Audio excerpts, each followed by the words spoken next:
ኣብ ካናዳ ካልጋሪ ዝተፈጸመ ኣዝዩ ንብዙሓት ሰባት ዝሕዘነን ዘቆጥዐን ናይ ሓደ ኤርትራዊ ፍጻመን ኣብ ትግራይ ከዓ ዘሎ ማለት እዩ እቲ ልዑል ወጥሪ ኣብ መንጎ ማእኸላይ መንግስቲ ወይ ከዓ ፌደራል መንግስትን ኣብ መንጎ መሪሕነት ሕወሓትን ግዝያዊ መንግስቲ ትግራይ ዘሎ ነገርን ናብ ጎንፂ ናምርሕ እዩ ዝብሉ ብዙሓት እንተሃለው ገለገሊኦም ከዓ እዚ ተገይር መፍትሒ መፅን ወዘተ ዝብሉ ዘለዉ ሰባት ኣብ ናይ ሎም ማዓንቲ ኣካል ትሕዝቶና ጌርና ሒዝናዮም መፂና ኣለና ማለት እዩ እዚኣቶም ክሳብ ውሽጢ ዕሙቕ ኢለ ዝሪኦም ጉዳያት እዮም ክኾኑ ብዓብዩ ነዚኦም መሰረት ገይሮም ድማ ብዙሓት ስምዒታቶም ዝገልፁ ዓበይቲ ይኹኑ መናእሰይ ብዙሓት ወደይ ይብል ጓላ ይብል ሰባት ሒዘልኩም መፂ ኣለኹ مسكرات يوم almost نزري أكشن مالتي نسخاتكم كا بتم مسال نز channel الذي نحرد حد يشتغلكم سبسكرايب مقباركم أي ترسعوا قبلكم يزيد المالتيو نبرات نحرد أخوينكم هناس أيريتو على ذهبوني صوصون سبات كصحف لي مالتيو كم بقولكم هايلي ميكائيل سي 7V لخبات حساوي مدناغري زبل قالي تطقيم لصريفني زلو مالتي بحصيرو سلازي هاناص ايريتو دي زبحالس ايبحال نزبل غداي برغص زي هاناص ايريتو يكونن جن استسمع سمعت كن غليصلو مالتيو هايلي ميكائيل يقني لي نريتو يبرح دستا أنت شدن أتوم زفلتو أنت تزارب دعاء شجرنا موحدة وعقمنا مخونة بزي كونه بتي كعب إسياس وإسياس كله بشنخ إرتراء صبوغ صبت قراوي انتهاليو تقرينيا زارب سألائي إيو إسياس سالاساق صاروا عمد أنتصار تقراي كخيد ني إرتراز موته زغبر كساب تساقن جيروا نار أخاس كعب إسياس صبوغ صبه انت عينتك كايدا إيو زبلكا هناس أيريتو ناي يبرح حوي كأموت إلي اللو مالتيو يغني اللي يبرح حوي نتسنى يريتو خامالتيو نوحي رئيتي بطعم عزيز نوحيو إلسا قايم 4 حالين سالسان قلتن أمنات إيجنس تقراي I love تقراي people إلا تنلا مالتيو نحنا ونفتو كينا خبرتن فتوتن إلسا قايم تمثالي إريتريا سودان سبيشال تقراي in Ethiopia people we can make coalition we can live in peace why you need speaker to be bigger I'm against George خطبل قاليز أتن الله مالتي سلازي بخالي بهلاسي سلام كنكون سندلينا نسلام زي سرح سبيو عشامبري نسلام مسرحكو أزيز بقنا قري زبل رئيتا إيزالو مالتيو بالتعامي يغني اللي كبرت هابلي نابتنا يلو معنتو قداي كتاي حيزوكم كسقر مالتيو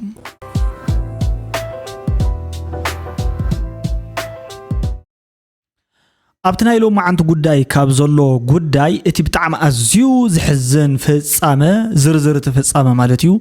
نايلو ما عندي زينا ايو زينا وندما تيكونس اتوشت زولو دحر بايتا انتا يمثل كم منبارو كنقرأكمي زي زينا مجمريا نسمع ايو مالتي كندا حدير تراو أبو نخلت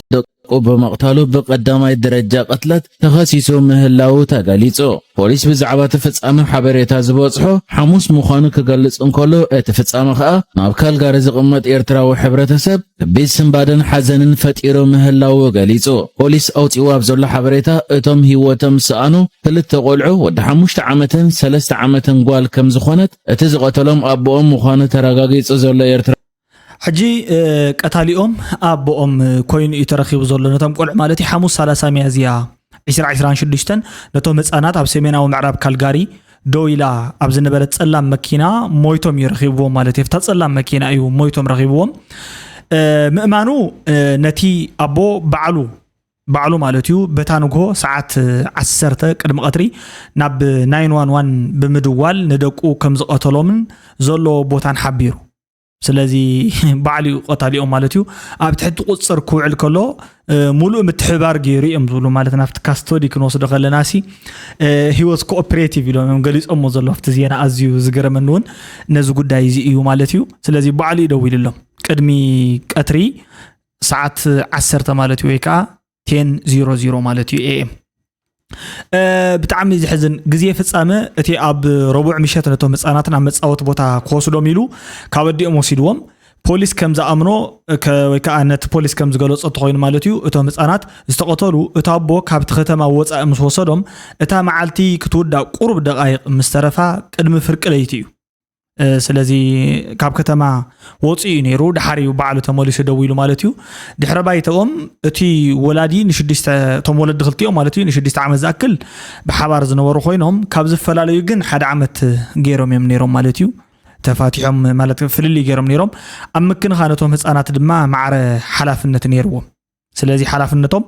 ማዕረ ብዝኾነ መንገዲ ንኽወስዱ እዩ ፖሊስ ቅድሚ ሕጂ ብሰንኪ ኣብቲ ስድራ ዝተላዕለ ባእሲ 4 ግዜ ናብ ቤቶም ደው ኢሎም ይፈልጥ ወይ ከዓ ተፀዊዖም ይፈልጥ እዮም ማለት እዩ ናብ ሕጊ ቀሪቦም ይፈልጥ እዮም ቅድሚ ሕጂ እውን ብተደጋጋሚ ማለት እዩ ስለዚ እዚ ጉዳይ እዚ ናይ ሕብረተሰብ ግብረ መልሲ እንታይ ኮይኑ ንዝብል ክነግረኩም እየ ብዙሓት ዝተቆጥዑ ዝተናደዱ በዚ ግብረ መልሲ እዚ ኣዝዮም ማለት እዩ ኣለው ንሳቶምን ከስማዓኩም እየ ኣብ ካልጋሪ ዝርከብ ማሕበረሰብ ኤርትራውያን ነታ ዝሓዘነት ኣደ ንምድጋፍ ቆሪፁ ተላዒሉ ኣሎ ደገፍ ቤተ ክርስቲያን ኣባላት እቲ ማሕበረሰብ ኣብ ቤተ ክርስቲያን ተዋህዶ ቅዱስ ሚካኤል ብምእካብ ንዝኽሪቶም ህፃናት ጸልዮም ኣብ ካናዳ ካልእ ስድራ ዘይብላ ኣደ ኣጻናኒዖም ኣለዎ ማለት እዩ ተኣኪቦም ነዚ ስምባደ መራሕቲ እቲ ማሕበረሰብ ተፈጻመ ዘሰምድን ዘይሕሰብን ኢሎም ገልጾ ከለው ካብ ማሕበረሰብና እውን ከምዚ ዓይነት ነገር ተፈጺሙ ከም ዘይፈልጥ እዮም ገሊጾም ዘለዎ ማለት እዩ ብጣዕሚ እዮም ሓዚኖም ሓገዝ ምእካብ ማሕበር ኣፍሪቃውያን ካልጋሪ ወይ ከዓ ካልጋሪ African Community Collective ንወጻእታት ቀብሪ ከምኡውን ናደ ቶም ህፃናት ናይ ስነ ኣእምሮ ደገፍ ንምሃብ ናይ ጎፈንድሚ ወፍሪ ጀሚሩ ኣሎ ማለት እዩ ስለዚ ኣብዚ ኩልኩም ክትሳተፉ እዩ ጻውዒት ዘቅርበልኩም ማለት እዩ ሕጋዊ ኩነታት ብዝምልከት ክስእት ኣቦ ብክልተ ክሲ ናይ ቀዳማይ ደረጃ ቅትለት እዩ ተኸሲሱ ዘሎ እገዳ ሓበሬታ መንነቱ ቶም ግዳያት ንምክልኻል ክበሃል እቲ ቤት ፍርዲ ስምቶም ህፃናት ይኹን ስምቲ ኣቦ ኣብ ሚድያ ከይጥቀስ እገዳ ኣንቢሮ ኣሎ ስለዚ ክጽዋዕ ኣይተኻለን ወደ 37 ዓመት ምዃኑ እዩ ተገሊጹ ዘሎ ማለት እዩ ቤት ፍርዲ እቲ ተኸሳሲ 41 ግንቦት ኣብ ቅድሚ ዳኛ ዝቀረበ ኮይኑ ሶኒ 4 ግንቦት 2026 ድማ ዳግማይ ለማዓንት ማለት እዩ ኣብ ቤት ፍርዲ ቀርብ ቆጾሮ ኣመሓላሊፉ ነይሩ ማለት እዩ ስለዚ ለማዓንቲ ቀሪቡ ከም ዘሎ እዩ ሕጊ ወይ ከዓ ዜናታት ናይ ዝዓለም ዝጽብጽባ ዘሎ ኣዝዩ ብጣዕሚ ዘሰንብድን ዘደንግጽን ኩነታት ይኽብሉ ብዙሓት ሰባት እዮም ዝገልጽዎ ዘለው ካብቶም ነዚ ጉዳይ ዝገልጽዎ ዘለው ከዓ ከምዚ ተሰምዕዎ ገለገሊኦም ሰባት እንታይ ክብሉ ጀሚሮም ኣፌ NHB ያሬድ ዝበሃል 50,000 ከፊሉ ንካናዳ ወሲድዋ ንሳግን ኣብ ልዕሊኡ ካልእ ወዲ ሒዛ ክልተ ቆልዑ ወሊዳ ሰብኣይ ተጠራጢሩ DNA ተስርሐ ዘይደቁ ኮይኖም ጸኒሕምዎ እዚ እዩ ማለት ዝሕዝን በዚ ኩነታት እዚ ተላዒሉ እዩ ዝገበን እዚ ፈጺምዎ ንዝብሉ ዘለዉ ሰባት እዚ ጉዳይ እዚ ትክክል እዩ ኣይኮነን ዝብል መልሲ ተዋሂቦም ኣሎ ታዚ ትዝርጉሑ ዘለኹም እቲ ወዲ ኣብ ቤት ፍርዲ ቀሪቡ ክሳብ ሕጂ ከም ዓይነት ቃላት ኣይተዛረበን ካብ ቤተሰቡን ዝኾነ ከምዚ ዓይነት ቃላት ኣይተዛረቡን ኩሎም ኣብ ሓዘን እዮም ዘሎ ቶም ህዝቡን ስቂልኩም ኣይትእመኑ ሓደ 50,000 ዝብል ዘሎ ንካናዳ ካብ ማእሲዩ 50,000 ከፊልካ ኮይኑ እምኻ ቅድሚ 6 ዓመት ገለ ቆልዓ ዝወለዱ ማለት እዩ ካልኣይ ንካናዳ እሱ ይኮነን የእቲዋ ቁርቁር ክተጻሪፉቱ ማእስ ካናዳ ተራኺቦም ገለ ማለት እዩ ንሱ ይኮነን እቲዋ ከምኡ ድማ ብዛዕባ ናይ ውላድ ከዓ ፖሊስ ነቲ ዜና ክዝርግሕ እንከሎ እቶም ቆልዑ መን ምዃኖም ኣረጋጊጽ እዩ ዝዝርግሖ ዘሎ እንታይ ስመዝሎ ክፉእ ዝኾነ ስማዕ እዩ ምሰይ በይትኻ ስለ ዘይተረዳእዳእኻ ኣብ ፍትሕ ስለ ዝበፅሓኻ ደቅኻ ንምንታይ ትቆትሎም እዞም ቆልዑ ኣቦኦም ክቆትሎም እንከሎሲ እንታይ ኢሎም መኸውን ባባ እንታይ ጌርናካ በጃኻ ክደፈና ክብልዎ ከሎሲ ንክቆትሎም ከሕመሞም ከቅንዝዎም እንከሎሲ እንታይ ኮይኑ ዘይደንገጸሎም ብጣዕሚ እዚ ሰይጣናዊ ኣተሓሳስባ እዩ ካብ ሰይጣናዊ ኣተሓሳስባ ወፃኢ እውን ካልእ እውን ክበሃላይ ካልን ብርግጽ ኣይትፍረድ እዩ ዝብለካ ትናይሎም ሰብ ማለት እዩ ኣይትፍረድ ይብለካ ኖ ክትፈርድ ኣለካ እምበር ሓደ ግዜ ኣብ ከምዚ ጉዳይ እንትኾንተሎሲ ይኸብደካ ንባዕልኻ እውን ንሕና ካብዚ ሰብዚ ንላዕሊ ካልእ ሓጢኣት ኣለና ግን እንተኾነ ደቅኻ ዝወለድካዮም ዝኣኽሉ ብስጋ ወሊድካዮም ዝዕበኻዮም ባባ ማማ እናበሉ ዝዓበዩ ዋላ ተፈላለ ማለት እዩ ንኽትሪኦም እትናፍቖም እሞ ወዲ 5 ወዲ 3 እዮም እዚ ማለት ቀለልቲ ኣይኮኑን ማለት እዩ ንኽልቲኦም ደቁ ሓደ ወዲ 5 ዓመት እዩ ወድን ጓል 3 ዓመት ጓልን እዮም ፈጣሪ ክቦ ከሎ ወድን ጓልን ኢሉ ይህብዎም ሕጂ እቶም ብዙሓት ሰባት ከም ዝልኩም ትገልጹ ዘለኹም ሓሳብኩም ማለት እዩ ንምንታይ ቀቲልዎም ገለመለ እንሳ ከምዚ ገራ ካብ ካልእ ሰብ ወላ ተኾም ኣይብልን ዘሎ ደቁ ከም ምዃኖም ሂዝ ችልድረን ኢሉ እዩ እቲ ዜና ዘውጾ ዘሎ ማለት እዩ ዋላ እኳ ሽሞም ኣቦኦምን ሽም ናይቶም ቆልዑን ኣይግለጽ ወይ ከዓ ብሕጊ ይኣግዶ እምበሪ ደቁ ከም ምዃኖም ሲ ሓቢሩ እዩ ቤት ፍርዲ ደቁ ሂዝ ችልድረን ማለት ሓንቲ ጓል 5 ዓመት ወዲ 5 ዓመት ወዱን ጓል 3 ዓመት ጓሉን ኢሉን ፈልዩ ማለት እዩ ፀዊዕዎም ዘሎ ሕጂ 37 ዓመት ኣብ ዝመሬት እዚ ዝነበረ እዩ እዚ ማለት እዩ 37 ዓመት ዝተዋህለለ ልምዲ ኣብ ህይወቱ ኣነ ምናልባት እዚ ሰብ እዚ ብጣዕሚ ኣዝዩ ንእሽትለይ ናይ ስነ ልቡና ፀገም ዳኣ እንተዘህልዎ እምበር ከመይ ገሪኡ ባባ ፋዘር ንዝብልዎ ሰባት ሲ ወይ ከዓ ደቁ ካልኦት ሰባት ኳ ከይኮኑ ንደቁ ንምቕታል እንታይ ክሳብ ክንዲዚ ሕጂ እዚ ብሱሩ ንስኻ ንምሕሳቡን ዘፀግም ጉዳይ ዛስዋይ ነቶም ሰባት ኣገሪምዎም ዘሎ እዚ እቲ ፍሉይ እዩ ሓበሻ ፍሉያት ተፈጥሮ መሲልና ንኽንርአ እንገብሮ ነገር ግን ከም ዘይኮንና ዝሕብር እሞቲ ኣብ ዝሓለፈ እዋን ብዙሕ ግዜ ደጋጊመ እዝንኹም ክሳብ ደም ዝወፅእ ዝዛረበኩም ጉዳይ መበገሲ እዩ ንሕና ካብቲ ድሕረ ባይታና ክንወፅእ ከለና ዘይንስና ምምሳል ክንጅምር ከለና ማለት ፌክ ዝኾነ መንነት ተላቢስና ክንንቀሳቀስ እንተጀሚርና ካብቲ ባህልናን ካብቲ ማሕበረሰብናን ካብቲ እምነትናን ካብቲ ሃይማኖትናን ወዘተ ናይ ምውፃእ ተንደንስታት ጥራሕ ዘይኮኑስ ክላ እዚ ኮታይ ነገር ኣሎ ዓለም እንታይ ዋጋ ኣለዋ ቀተልካ ነበረ ኣይነበረ ገለና ብዝብል ሶኢልካ እዚ ባይናሪ ናብ ዝኾነ ሎጂክ ኣቲኻ ማለት ህይወትካ እዚ ኣሞንታ ያ ገለና ይመባል ነገራት ክንጅምር ከለና ዝመፁ ናይ ስነ ልቡና ፀገማት እዩ ብጠቕላሉ ሕጂ እዚ ብስሩን ኣብየናይ ናይ ስነ ልቡና ፀገም ከይኽምደብ ክልተ ደቁ ቆቲሉ ተባይሉስ ሓደ ሰብ ኣይዶኖ ብጣዕሚ ዝገርም ዜና እዩ ኣነ ብፉሊ ብጣዕሚ ሰካሕ ኩሉ ዜና እዩ ማለት እዩ ነቶም ቆልዑ መንግስቲ ሰማያት የወርስኩም ዝበሃል ኣይኮኑ ህፃውንቲ እዮም ነታዶ ፅንዓት ያባ ነቲ ቤተሰብ መላእ ስድራ ማለት እዩ በተመሳሳሊ ሮስት ኢምፕሲናን ብሎም ተንቆልዑ ኦብቪየስሊ ግደፎም እዚኣቶም ሰማዕታት እዮም በቃ እዚኦም ብሓፂሩሲ ሓደ ወላድ ግን ክሳብ ክንዚ ዝኣክል እሞ እንታይ ይኽብለኩም እተን ደቂ ኣንስትዮ ምሳኻትኩም ዝነብራ እተን ምሳኻትኩም ንሓዋሩ ቅፅላ ዝኽእላ እንታይ ዓይነት ስነ ልቡና ጌርኩም ክትጥብርዎን ከም ምዃንኩም ኣብ ወፃእ ትነብሩን ንሕና እንታይ ጌርና ከነም ማለት ክንጥብረን ምዃንና I don't know ኣይተረዳእን ንባዕለይ ማለት ኣይተፈለጠን ዛስዋይ ከዓ ክዛረብ ከለኹ ኤሊትል ቢት ክሓዋውሶ ዝኽእል ማለት ኣብቲ ጉዳይ እዚ ብጣዕሚ ኣዝዩ ዘሰክሕ እዩ እስኪ ዛን እስቲ ሓሳባት ገልጸላ ዛን እስቲ እዚኣ ብመሰረቱ ተሸፊና ይመስለን እምበር ተዘይተጋጊ ጥርሓ እያ ዘላ እንታይ ኮይንኪ ኢኺ ኣብ ምንታይ ኮይንኪ ኢኺ ማለተይ ኣብ ናይ ዝኾነ ናይ ቆርበትን ክንክንን ዋላ ነበርሲ ኣብ ገዛኻ ኣቲኺ ዘይትዛረቢ وحفتيناتي تاينا هنقبرو زي خوفي لانينا فيش كا خنفح بلين قديتا نزي يخزارب سنة سرعات غير كتزارب لكي شفينا لنا بزخونه تايمو لباخ سبران هنياتنا تم قولو كم دقو ليكونه كم extension of him that's why خا تريوم دقوم دربيوم كالا حدار زي جمرو صوت it's normal أبزي أسبيتون قديفهم كالت سبيتي يحزو أو هاكم بحد شي جمرو نتم دقوم زوالد لهم كبر يكبرون لهم اليوم دهايا ما يكبرون وريدا ما بتي بقى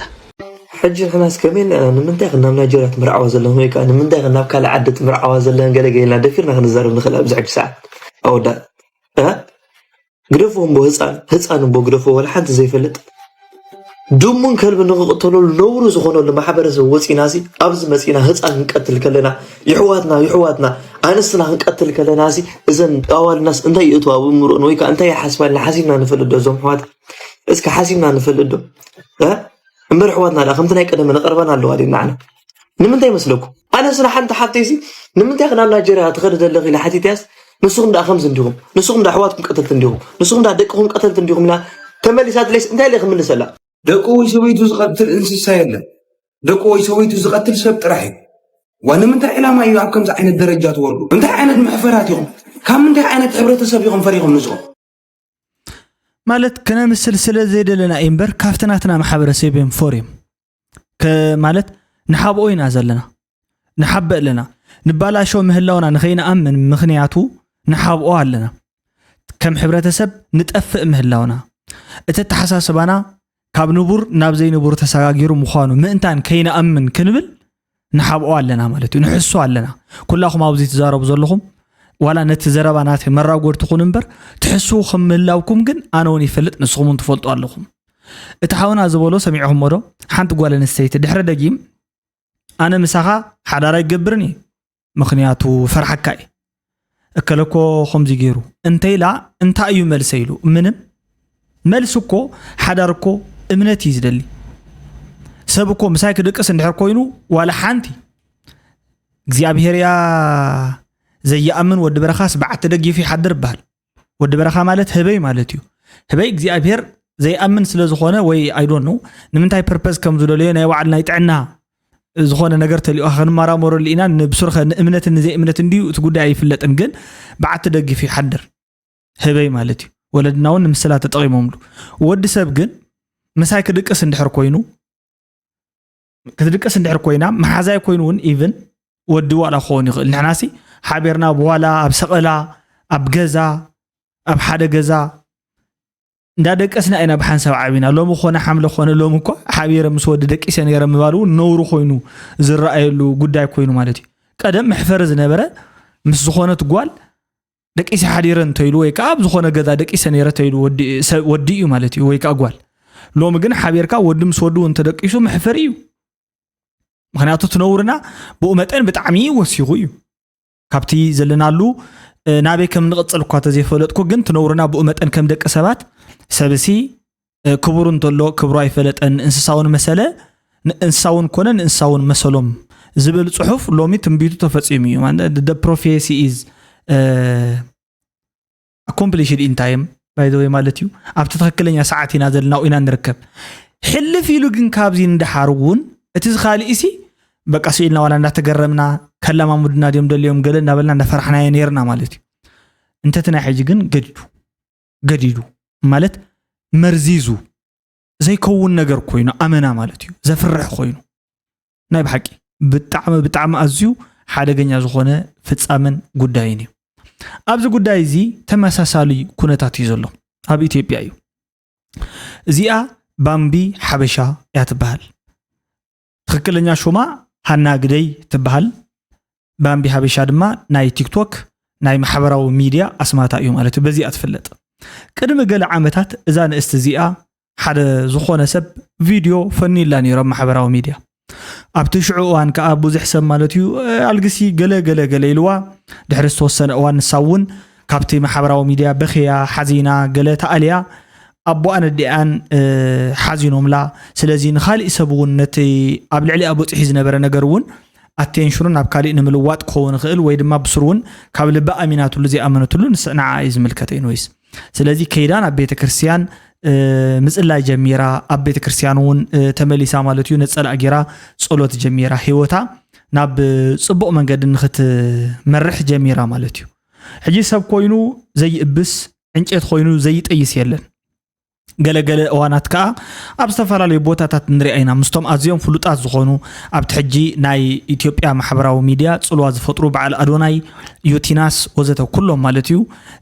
ትረአ ምስኣቶም ዝተፈላለየ ምንቅስቃስ እንዳገበረት ወይ ከዓ ምስኣቶም እንዳተዘራረበት ሕጂ ንባምቢ ሓበሻ እትማሊ እቲ ህቡብ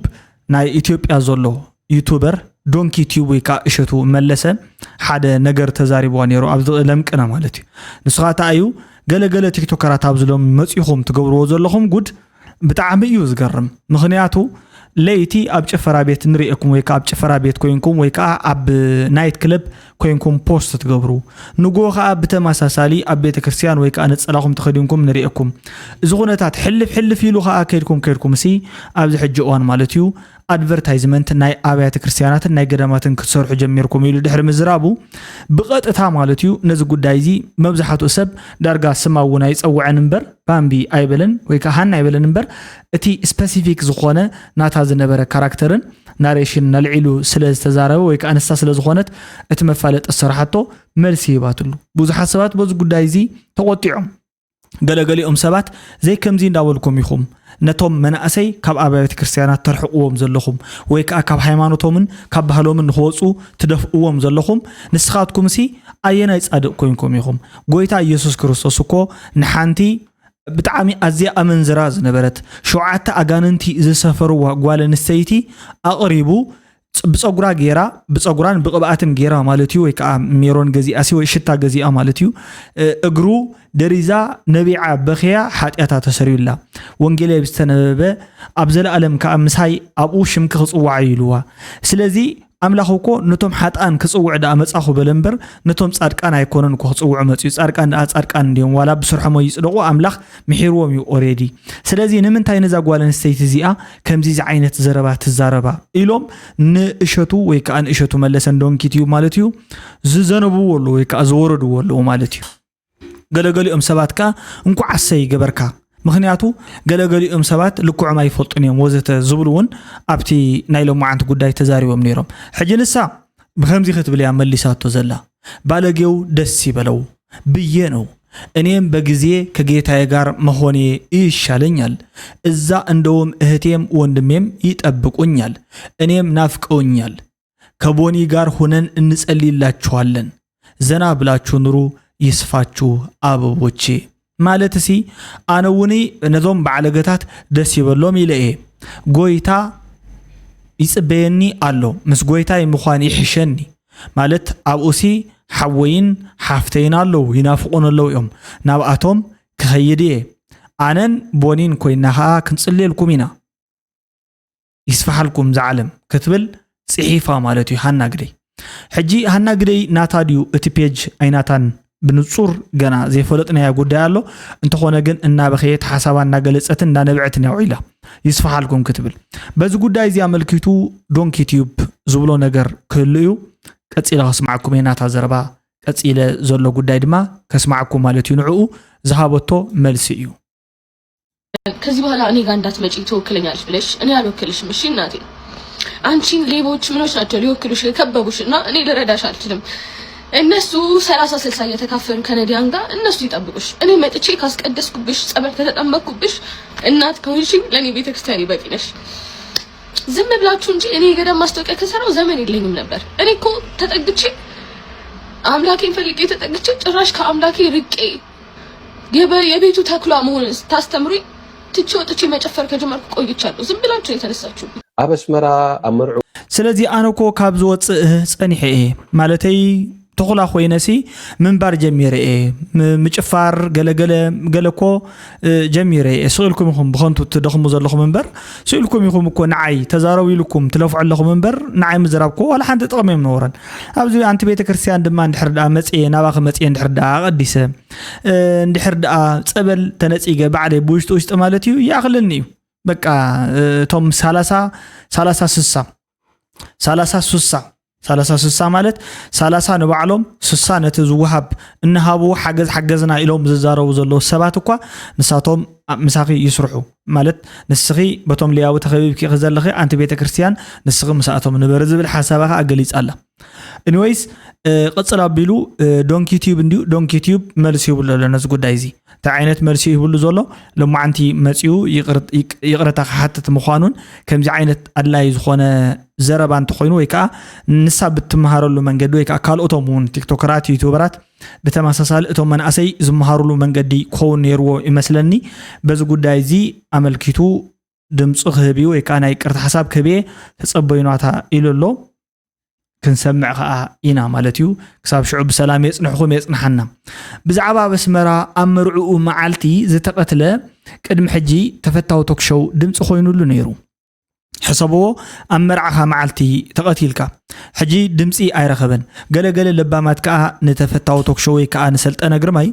أنت قنعيها تصبو غيركا نزا قداي أسنكو على الكالو إلوم نيرم دقيم كاحتر علولم انت نسي تقدايو مالتي ويكا أتدومو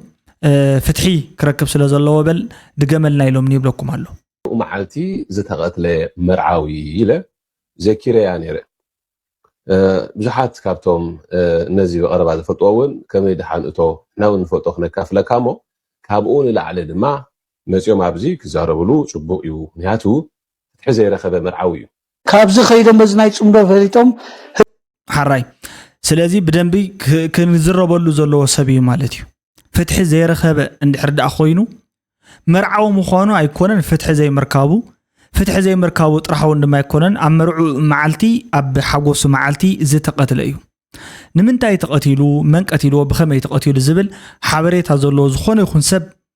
ዋላ ብሰጋእ መጋእ እናበለ እንድሕር ዳኣ ኮይኑ ክልእኾ ይኽእል እዩ ናብ ተፈታዊ ቶክሾው ሚድያ ደንሕና ከዓ ማለት እዩ ግቡእ ምፅራይ ጥራሕ ዘይኮነሲ ግቡእ ፎሎ ኣፕ ብምግባር ሪኣክት ክንገብር ከለና እቲ ፋክት ቼክ ደድሕሪ እናሰዓብና ደም ናይዚ ሰብ እዚ ፍትሒ ክትረክብ ስለ ዘለዋ ፍትሒ ድማ ንዝግብኦም ኣምላኽ ፈትሐሎም ስለ ዝኾነ ማለት እዩ ተዓቢሱ ዝተርፍ ጉዳይ ከምዚ የለ ንምፍላጥ ዝኣክል ክንዘራረበሉ መንታን ተሓባበሩ ኢኹም ንስኻትኩም እዛ ጉዳይ ኣብዚ የላ ሕጂ ኣነ ዋላ ደስ ዘይብለኒ ሰብ ከቕርበልኩም እሰብ እዚ ካብቶም زيرأخا زي مفراد كوين نمبر السبزي أنا تعنو بتعمي زترات رني تعنو خلوكم كلخو تعي مخانو مالتي تعنا فيزيكال تعنا وحمام ويكون السبزي انت عينت برسوناليتي كله يخل وانا لقمة زخونة سبيو انت كجبر فوليت اوم زم قديات زي اتوم اسكن اسمعيهم تصاون تقول عد كان إرتا أمشي يوم هذي تردي كله لعل أربعة حدا نقول عد عفينو مامشي يوم أما خل تقرأي يأتيهم أبكباب عدوى نبيت الصبم يلا جنزب دولون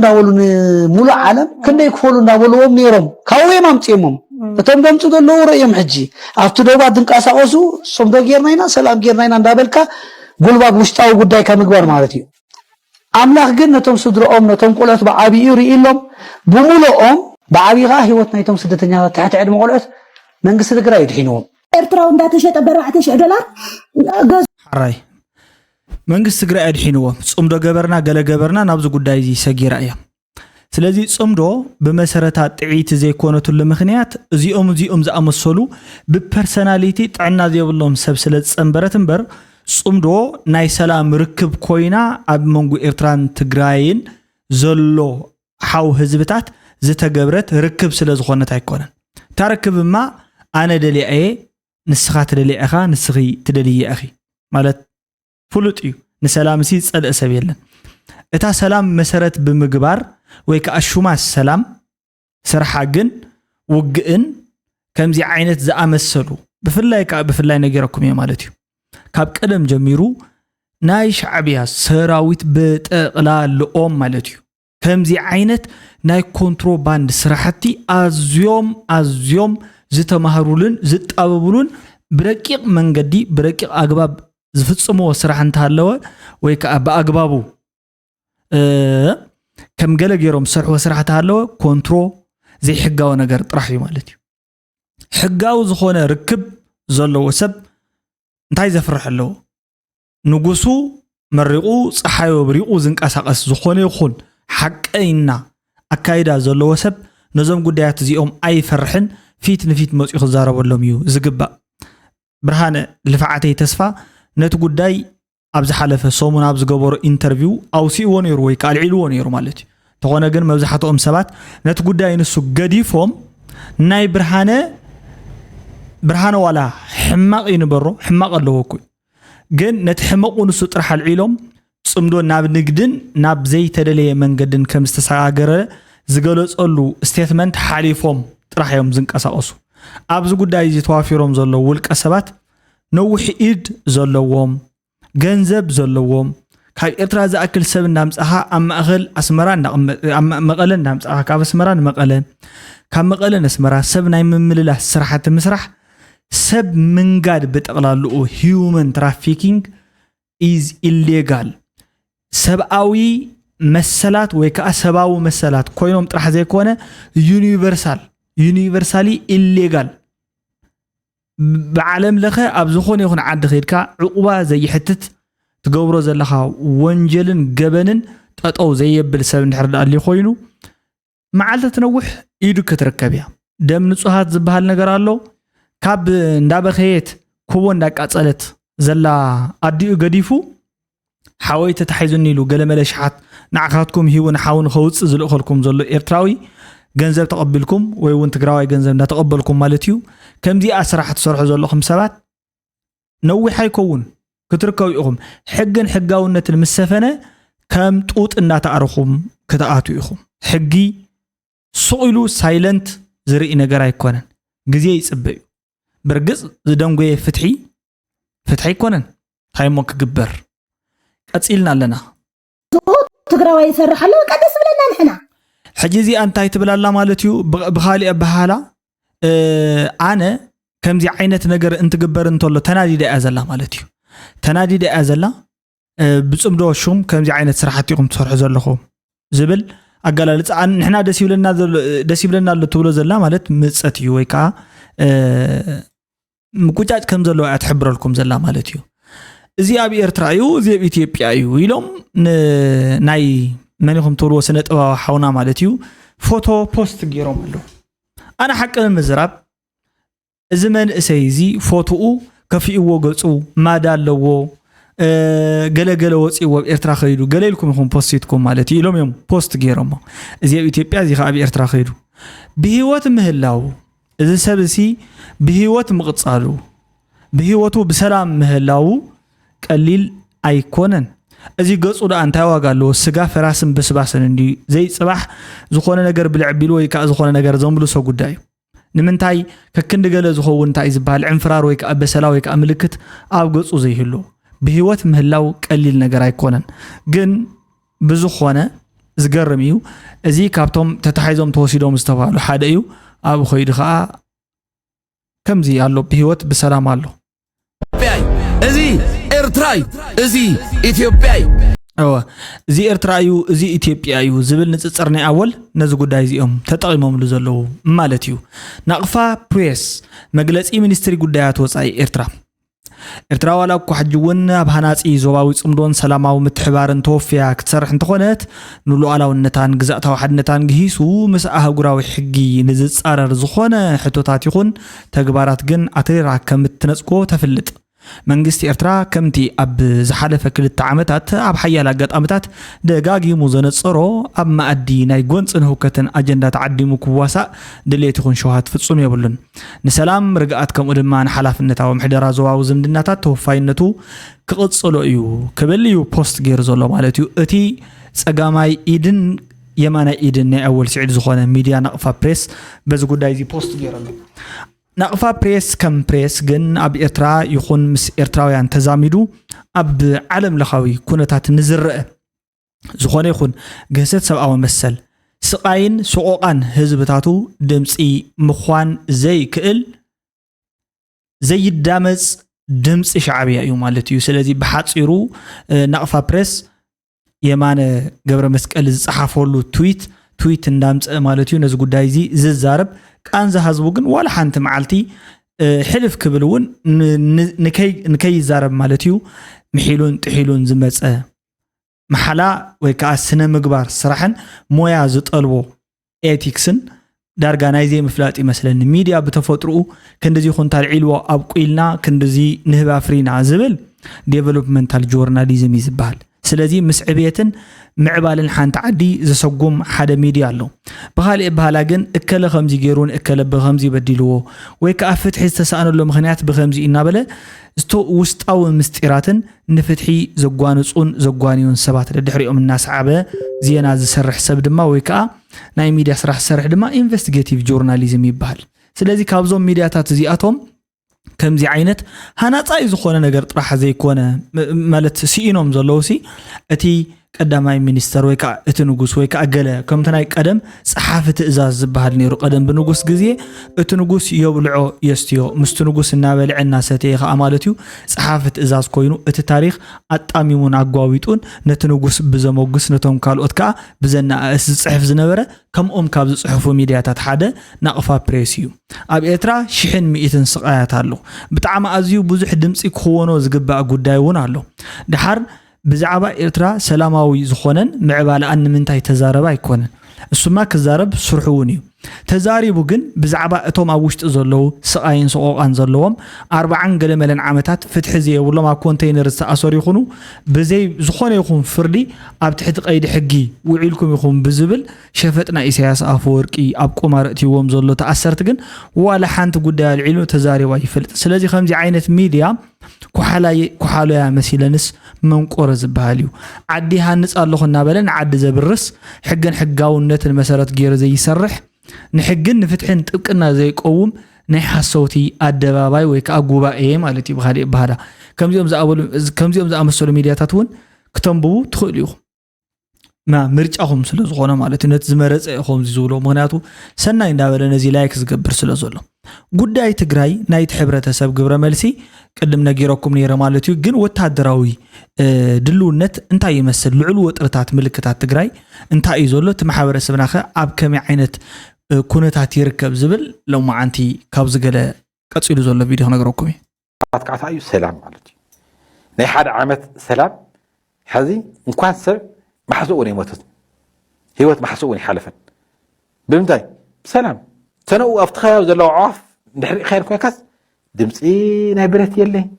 دمص توخس يلي دمص غزا يلي سلام كوينو تنا عاف كواس سلام يجمر الله صمدو كوين يجمر الله ووغن تግራይ የኤርትራውያን ንዕቁናሉ በጣም ስሑቲ ሰጋጊ ኤርትራው ማለት ኩር መንነት ጀጋኑ ተዓለስቲ ረሂፀ በላዕ عدم صفته عدم ظهور غيركا خيت سئلهم زغبر ነገር حق نزرارب እስኪ ተጋሩሲ ንኤርትራውያን ብምንታይ ዓይን እዮም ዝርእዎም ወለድና ብዛዕባ ኤርትራውያን ክነግሩና ከለው እንታይ ነጊሮምና እርግፀኛ ኣየ ወላዲኹም ወይ ወላዲኺ ወይ ወላዲኻ ንዓኻ ማለት እዩ ክንድዚ ብሄራት ኣለዎ ኣብ ኤርትራ ኢሉ ኣይኮነ ነገርና ንሕና ንፈልጦ ተኣምር ብስሩና ይነበረን ሕጂ እዩ 9 ብሄራት ገለመለ ወዘተ ዝብልውን ኤርትራ ከም ኤርትራ ህዝባ ከም ህዝባሲ ናይ ስራሕ ሰባት ምዃኖም ሓቅነት ከም ዘለዎም ትዕቢተኛታት ከም ምዃኖም ትዝነገሩን ኣዛረብ ዘለኹ ማለት ካሊእ ይደግም ዘለኹ ትዕቢት ከም ዘለዎም ሓቅነት ዝበሃል ነገር ግን ከም ዝነበሮም ደረቃት ኮይኖምሲ ሓቀኝናታት ከም ዝነበሩ ግን ምስኣ እታ ጥልያን ዝወረደሎም ትዕቢት ከም ዘላን በቃ ሶኢሎም ዓጋመ ገለይሎም ታጽርፎም ታደጓኒዋ ሓደ ነገራት ከም ዘላ ታኾይና ተስተረፈ ነገሮም ግን እታ ዓዲ ብፍላይ ሰሪሕኻ ዝብላዕ ዓድን ንስራሕ ኣዝያ ምቹቲ ቦታ ምንባራን እዚ ኣዮም ኣነ ብዙሕ ሰብ ካብ ኤርትራ መጽ እንድሕሪሉ ወይ ካብ ኤርትራ ቀደም ይነብር ነይረ ተይሉ ክጥይቆ ከለኹ ኤርትራ እንታይ ትመስል ማለት ኣብ ኤርትራ ዘሎ ህዝብታት እንታይ ዓይነት ኣተሓሳስባ ኣለዎም ወዘተ ክብሎ ከለኹ ዝምልሰለይ መልሲ ማለት እዩ ስለዚ ቅድሚ ሕጂ ዝተሰሓተ ራእይ ኣለኩም ያ ብልዕሊኦም ሓሶት ፍጹም ውጹእ ሓሶት እዩ ኣይነበረናን ኣብ ከባቢ ኣብ ተተወሊደ ዛዕባ ኩሉ ሙሉእ ትግራይውን ከም ዝርእዮ ንኤርትራውያን ሰናይ ዝኾነ ኣቀባብላን ብንሕና ከዓ ማለት እዩ ከምዚ ገብሩ ነይሮም ከምዚኦም ኮገይሮምና ከምዚ ገይሮም ተወልና ገለ ዝበሃል ብዘይብሉ መልክዑ ተቀቢሉ ሰብ ክሓልፍ እንተሎ ንባዕሉ ማለት እዩ ወይ ንተሓባበሮ ወይ መንገዲ ነርእዮ ወይ ዝኾነ ነገር ነርእዮ ተዘይ ኮይኑ ንሓዝነሉ ከንፈር ንመጥጥ ማለት እዩ ብሓፂሩ ንብል ኣጆኻ በቃ ከምዚ እዩ ገለ ንብሎም ተለቂሖም ገዛ ክራይ ክካረዩ ወሓስ ክስእኑ ከለው ወሓስ ትኸውን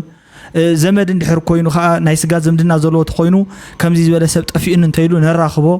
እዚ ኢና ንገብር ነርና እምበሪ ንዓቶም ዘለና ግምት ተሰሓተ ይነበረን ብሓፂሩ ንመንግስቲ ሻዕብያ ዘለና ግምት ግን ተመሳሳሊ ነይሩ ሓቅና ድማ ኢና ነርና ትግምትና ትክክል ነይሩ መንግስቲ ሻዕብያ ንድምሕት ዝምውል ዝነበረ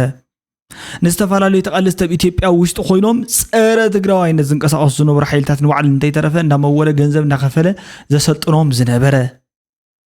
بحاصيرو نبعلون أدي أجري فحتنا أتنافق زبها مالتيو سلام كوينو تباهيلوسي عدب حقو مالتي قريفو بنية قيرو خط أويلا زفتنا العدي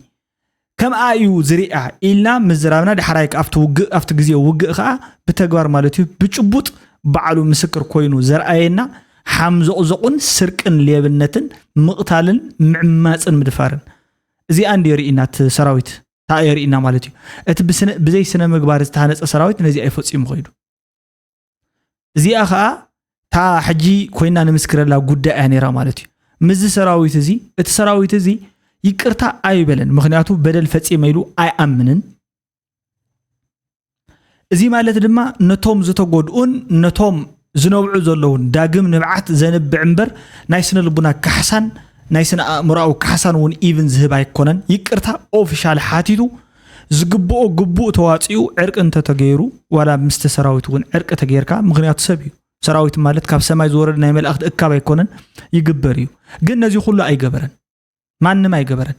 እንተ ገይረ አወል ስዒድ እኳኒ አወል ስዒድ እቲ ክንዲ ኩርማም ዝኸውን ዘሎ ሰብአይ ክሳድ ዓተር አመወዳእቱ በዲለ እንድሕር ደኣ ኮይነ ይቅርታ እንተ ኮይነ እዩ እምበር ስለ ዝበደልኩ ይቅርታ ይበለን እንተ ኮይነ what does that mean if እንድሕር ደኣ ገይረ ይኮይነ እዚ ማለት በኻሊ በኋላ ካብ ልቡ ይቅርታ ዘይሐትት inferiority complex ዘጥቅዖ ተጻማዳ ሒዝ ካሲ አመወዳእቱ ከምዚ ገይራ ዒፍ ይትነፍር ነራ ዒፍ ትነፍር ነራ እንታይ ዒፍ ክትነፍር ናይ ምንታይ ዒፍ ኢኻ ተወግዕ ዘለኻ ማለት እዩ ቶም ዝእሰሩ ዘለዉ ዝባረሩ ዘለዉ ስደዱ ዘለዉ ብሰንክት ናይ ሕጂ ዘሎ ኩነታት ኣይኮነን እቲ ፊልሞን ዝበሃል ዘሎ ሕጂ ንኣብነት ካሜራማን ተጨው ይክሳብሎሙ ዘሎ ዒፍ ዲ ንሱስ ሰብ ደ ኣይኮነን ሰባት እዮም ክሳብ ሕጂ ይእሰሩ ኣለዉ ዝበሃሉ ዘለዉ ትሰምዖም ዘለኻ ማለት እዩ መናእሰያት ገለ እንትእሰሩ እንተለዉ እንትባረሩ እንተለዉ ዓዶም ገዲፎም ሰባት ተወፁ ከለዉ ዕዋፍ ድዮም እዚ በዓሉ ጥሕሰት ሕጊ እኮ ስለዚ ዒፍ ትበሃል የላን እወ በአንጻሩ እኮ ውዕል ፕሪቶሪያ ሓደ ነገር እኮ ገይሩ ቀጠቢልዋ ኣሎ ማለት እዩ ታዩ ግዝ ዝበሃል ዝኾነ ይኹን ድምፂ ሆስቲሊቲ ታይ ዝበሃል ማለት እዩ ኣብ መንጎዞም ዝኾነ ይኹን ህዝቢ ኣብ ትግራይ ዘሎ ዝኾነ ይኹን ሓይሊ ተኳሳኤ ባህሊ ወዘተ ድፋዕ ጠጠው ንኽብል እዩ ተቃልሱ ንሱ የምፅኡ ማለት እዩ ቃልሲ ናይ ወዲ ተጋሩ ናይ ህዝቢ ትግራይ ቃልሲ ወዲ ትግራይ ቃልሲ ተቃሊሱ ጓል ትኹን ጓል ማለት እዩ ምስ ንፔሪዳ ሞዴስ ከረኸበት ቀሚስ ተኸድና ተቃሊሳ ኣምፅያቶ ንስኻኻ በዓል ንስኻኻ ንምንታይ ትጥቀሙሉ ኣለኹም ውልቀ ሰባት ንምእሳር ንበዓል ልፋዓተይ እንዳጠቆምኩም ንኽትእስሩ ትጥቀሙሉ ኣለኹም ሓቀይዶ እዚ ናታትኩም ግዜ እዩ በዓል ግዜ ትበሃል ንስኻትኩም ሕጂ ማለት እዩ በዓል ግዜ ንብለኩም ኢናኻትኩም ሰብ ግዜ ከምዚ ኢልኩም ነቲ ዘሎ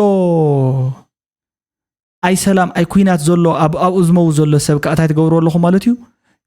ትሓብኡ ኣለኹም ኦብስኪዩር ትገብሩ ኣለኹም ማለት ትቀብርዎ ኢኹም ዘለኹም እነን ዊ ኖው ዛት ሕጂት ማለት ማሊ ናይ ሕጻጽ ጥሜት ዘይረአየ ሰብ የለን ሓቀይዶ ፍጹም ሰላም እኮ እዩ ዘሎ ይብል ፍጹም ጥሜት ግን ኣለዎ ሰላሕታዊ ሞት ኣለዎ ብትውሽጢ ሰላሕታዊ ጥፍኣት ኣሎ ብመን ብሰንኩም ምክንያቱ ንስኻትኩም ኣስማትኩም እዩ ዘገድሰኩም ዘሎ ከይረስሕ ሹምኩም ይኹም ትግደሱ ዘለኹም በር ናይቲ ዝመው ዘሎ ሰብ ብዙሕ የገድሰኩም ውድብ ሕወሓት ከምዚ ጌራ ከይበሃሉን እኮ ካሜራ ንኸይተርእዩ ዝቀበርኩም መጉድ እኮ ርኢና ኢና ዓለም ወፅይዎ ማለት እዩ ስለዚ ሰብ ይጠሚ እዩ ዘሎ ይመውት እዩ ዘሎ right now what's happening we don't know ታይ ግበር ከም ዘሎ አይንፈልጥና ኣለና ማለት እዩ most probably ግን እቲ ከምዚ ዓይነት ተንኮላትን ከምዚ ዓይነት ዘሎ ምንቀይነትን ግን ንሰምዖ ኣለና ማለት እዩ እዚ እንታይ ይብል ጠንካራ ዝኾነ ትግራዋይ ኣብዚ ጥቃ ኤርትራ ክፍጠር ከዓ ስትራቴጂ ይብሉ ጸኒሖም ከዓ ናበይ ክኸዱ ይመስለካ ጸኒሖም ከዓ ፀረ ትግራይ ይምስልፉ ፀረ ትግራይ ይምስልፉ እዚ ባህሪያቶም እዩ ባህሪ ናይቱ ሻዕብያት ባህል ገለ እዩ ማለት እዩ እንተኾነ ግን እቲ ባህሪያት እዚ ክፉእ ባህሪያት እንዲ ሕማቅ ባህሪ እንዲ ዘለዎ ማለት እዩ እቲ ሕማቅ ባህሪ ናብዚ ናቱ ጥራሕ ግን ኣይኮነን ዘሎ ሕጂ ኣብዚ ሕጂ ወታደራዊ ድልውነት ዝበሃል ኣሎ መራሕቲ ግዝያዊ ምሕደራት ትግራይ ንሰላም ቅርዋት ምዃኖም ይገልጹ ኣለዎ በቲ ሓደ ወገን እንተተገዲድና ግን ነቲ ዞባ ንኽልከላ ወይ ከዓ ንምክልኻል ድልዋት ምዃኖም እውን ይገልጹ ኣለዎ በቲ ሓደ ወገን ማለት እዩ ከምዚ እዮም ይብሉ ኣለዉ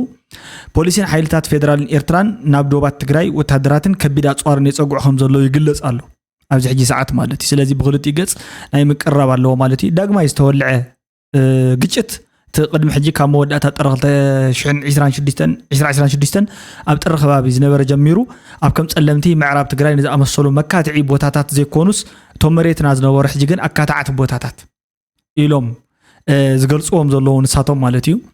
ማእኸላይ መንግስቱን ከምዚ ኢሉ ዝገልጾም ዘሎ ዝሓብኦ ዘሎ ጉዳይ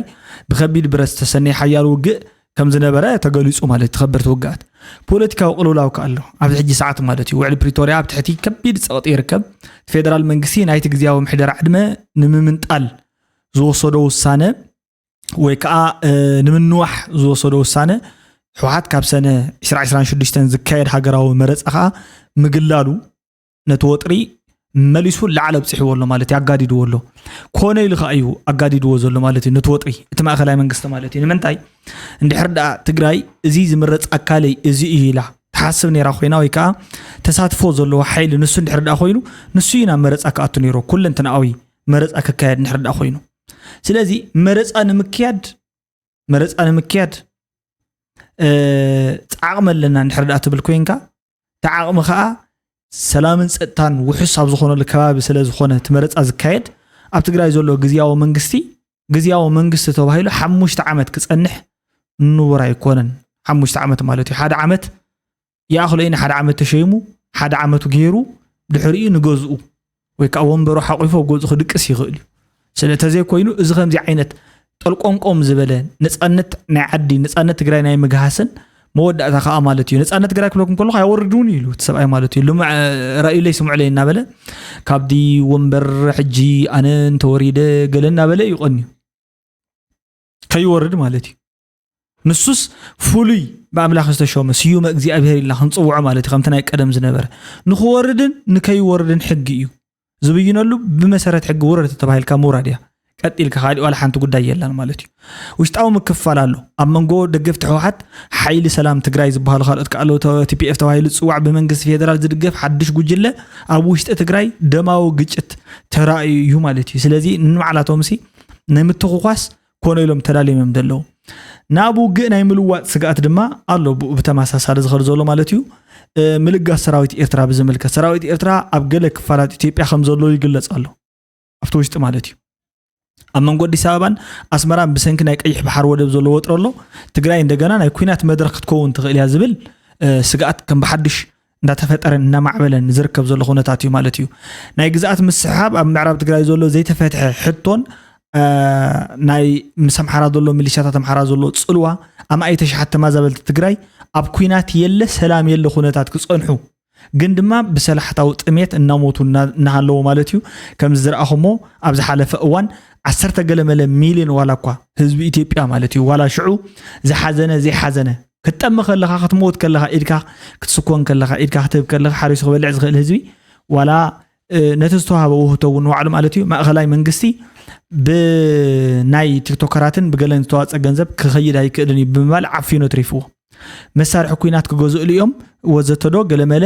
እዚ ንስግኣት ኣይውዕልን ገለገለ ብዝብል ኣብ ናይ ካልኦት ከባቢታት ኢትዮጵያ እንትኾን ተሎ ግን ኢትስ ኦኬ ማለት እዩ ምውፃእ ተዋፅኡ እዩ ስለዚ ትግራይ ብናይ ውሽጢ ሓይላ እትብላዕ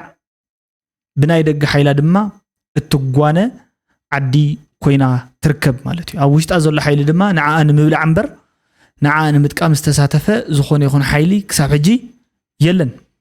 ሕቡራት መንግስታት ዓለምን ሕብረት ኣፍሪቃን ኩሎም ወገናት ኣብዚ ሓደገኛ ኩነታት ክቁጠቡ ዋላ እኳ ይምሕፀኑ እንተሃለዉ ናብ ምሉእ ኩናት ምምላስ ንኩሉ ቀርኒ ኣፍሪካ ከቢድ ሰዓብን ከም ዝህልዎ እውን የጠንቆሎ ብጎኒ ማለት እዩ ገለ ተንተንቲ ከም ዝሕብርዎ እዚ ሕጂ ዘሎ ዘባዊ ዘይመርግጋእ ኣብ መንጎ ኢትዮጵያን ኤርትራን ቀጥታዊ ኩናት ከይለዓል ፀቕጢ ይፈጠር ከም ዘሎ ከዓ ዝገልፁ ኣለዎ ማለት እዩ ማለት እዚ እቲ ፀቕጢ ዝፈጥሮ ዘሎ ኩነታት ማለት እዩ እንታይ እዩ እቲ ሓይልታት ኣሰላልፋ ምልውዋጡስ ኩናት ንኸይለዓል ይገብር እዩ ዝብሉ እውን ዝትንትኑ ኣለዎ ገለገለ ተንተንቲ ማለት እዩ ስለዚ በቲ በለ በዚ ግን ውግእ እንተተጀሚሩ ኤርትራ ነይተህሰ ኢትዮጵያ እውን ኣይተህሰን ብኣንጻሩ ሪላቲቭሊ ማለት ክልቲአን እዚአን ኣይህሰያን ትግራይ ግን ዓውደ ውግእ ናይ ምግባር ከይዲ እዩ ንሳ እያ ትህሰ ማለት እዩ እዚ ደጋጊመ ዝዛረቦ ዘለኹ እዩ ኣነ ደጋጊመ ዝዛረቦ ዘለኹ ደጋጊሞም ዘይርድእ ንሰባት ይረክብ ስለ ዘለኹ እምበር ናይ ምዝራብ ወልፉ እውን ስለ ዘለኒ ጥራሕ ይኮነን ስርሒ ከዋላ እኳ ተኾነ ማለት እዩ ሕዚ ንህዝ ዘይጠቅም ንፅባሕ ዘይጠቅም ሕዚ ምሕባር እንታይ ክነተረፍ ይኽእል ሕደጎ እንዶ ማዕት ለማስ ፔስሚስት ትግራዋይ ኮኒ ሕዚ ምሁር ኮይኑ ዋላስ ሕደጎ እንዶ ጦርነት ኮይኑ ውዕና እኮ እዩ ዝኮ ገብረና ይብል ብጣዕሚ ታሽ እዩ ንዘይቀሪ ጦርነት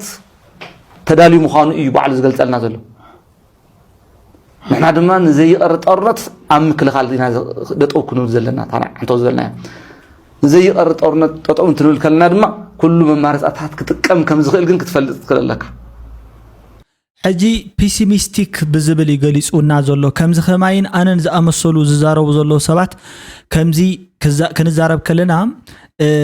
ኔጌቲቭ ቲንከርስ ወይ ከዓ ጸሊመ ተሓሳስባ ዘለዎም ሰባት እዮም ልክዕ ጸሊመ ተሓሳስባ ዘለዎ ሰብ ማለት ከመይ መሲልኩም መኪና ታኾይና ኣዘንጊዓ ኢልካ እንተ ተዛሪብካዮ ጎማ ነፊስዋ ይኸውን ወይ ጸዲፋ ትኸውን ወዘተ ዝብል ማለት እዩ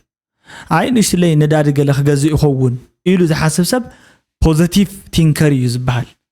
ኦፕቲሚስቲክ ይዝበሃል ብሓፂሩ ማለት እዩ ንሕና ንብል ዘለና ፔሲሚስቲክ ግን ብኦፕቲሚስት ዝኾነ ተሓሳስባ ናታትኩም እዩ ንዘይተርፍ ውግእ ማለት እንታይ ማለት እዩ እዚ ኦፕቲሚስት ኮይንካ ትጽበዮ ትንቢት ወይ ከዓ ተስፋ ድዩ እዚ እትህንቀወሉን ጉዳይ ድዩ እዩ ናተይ ተረዲእኩም ዲ ትዘረባ ሕጂ ነዚ ከማና ንሕና እዚ ኣድላየ ኣይኮነን እዩ ኢንኢቪተብል ዋር ወይ ከዓ ዘይተርፍ ውግእ ዝበሃል ነገር የለን ክተርፍ ይኽእል እዩ እኳ ደኣ እቲ ናትና ኣብቲ ኢንኢቪተብል ዝበሃል ነገር እውን ኣይኮነን ኣብቲ ዘይተርፍ ተዝኸውን ከመይ ገይሩ ትዕርቂ ኣትሪፍዎ ነይሩ ቅድም ሕጂ ከመይ ገይሩ ጠጠው ኣቢሉ ካልኣይ ከዓ ብውግእ ዝተርፍ እንተ ዝኸውን ነይሩ ንምንታይ ትቅድም ሕጂ ዝተኻየደ ውግእ ነቲ ዝነበረ ሙሉእ ጸገማት ናይቲ ዓድና ትግራይ ታኾይኑ ፈትሒላ ዘይከደ ክሳብ ሕጂ ምክንያቱ ዘይተርፍ ውግእ ብምንባሩ ኣይተረፈን ኢልና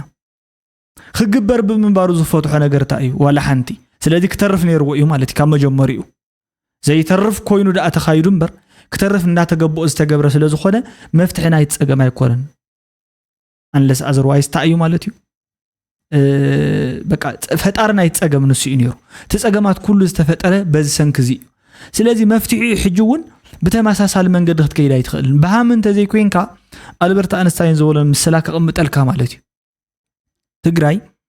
ጸገማት ፈትሕ በጸገማት ዝፈጠረትሉ መንገዲ ከም ዘይኮነ ማለት እዩ በቲ ነቲ ጸገም ዝፈጠርካሉ መንገዲ ኸይድካ እትፈትሖ ጸገም የለን